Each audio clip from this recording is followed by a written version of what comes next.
Ukraine is sending Ziferblat to Eurovision 2025 with Bird of Prey. It's a bit of a gear shift, not what Ukraine normally sends, but are they praying for another win? Let's read Eurovision.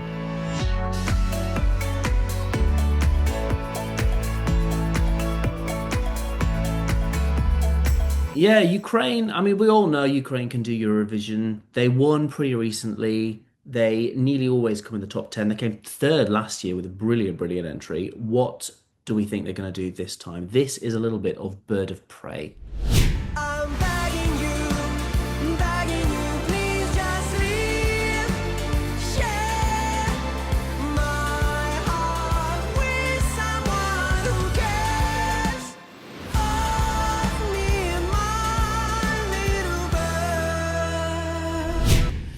So that was Ziferblat's entry for Ukraine. What do you make of it, Emily? Mm, it's not it's not my favorite Ukrainian entry, I'm afraid to say. I think I like what it's kind of attempting to do, bringing a bit of kind of glam rock, soft rock to Eurovision, which we don't always get. And it's once again Ukraine kind of sending something unique and interesting. But it's probably just kind of not to my taste. I think they've got a really kind of striking look. I think you've got really kind of strong female notes in there, particularly at the beginning of the song, and I think kind of after the second chorus when she kind of brings back, and it's almost like a kind of it's just a really long, powerful note. But I think for me, it's not what I would kind of typically listen to, and it's not really to my taste. But kind of full kudos to Ukraine for kind of sending something that's different and compelling as they kind of tend to do every year. But yeah, it's not really to my taste, I'm afraid. Yeah, I think I kind of admire that they've done something a bit different with it. It's very un-Ukrainian. Even though the song is Ukrainian, it's very un-Ukrainian at Eurovision. And that's not a bad thing.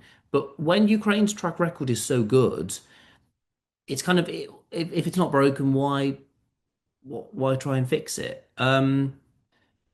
Yeah, I kind of yeah, I kind of I don't want to be mean about it. I don't really have an opinion on it, and that's weird for Ukrainian entry because they're quite divisive.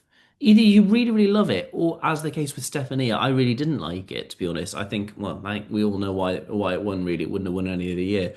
But it kind of bobbles along. It will have its audience because it's that kind of glam rock, quite 70s, quite in like alternative indie rock. Does really, really have its fans. I'm not a fan of this style of music generally, but it will have its fans, and I think it will make a impression. It will definitely get out of the semi-final. We'll get more onto that in a second, but it's just remarkably unremarkable.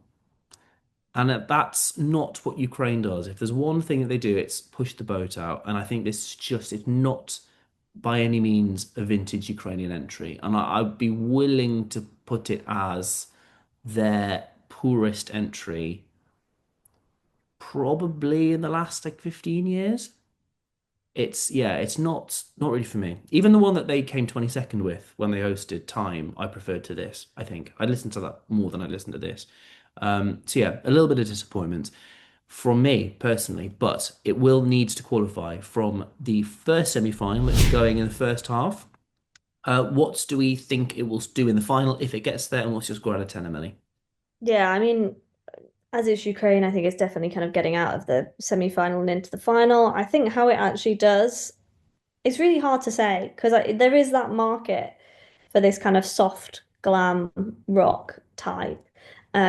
But I kind of think it's probably a mid-table finisher. I know kind of Ukraine has a lot of support at Eurovision, so it could easily still do quite well. But yeah, it's not for me. I'm gonna give this a 5. Fair enough. I will give it a 6, I think.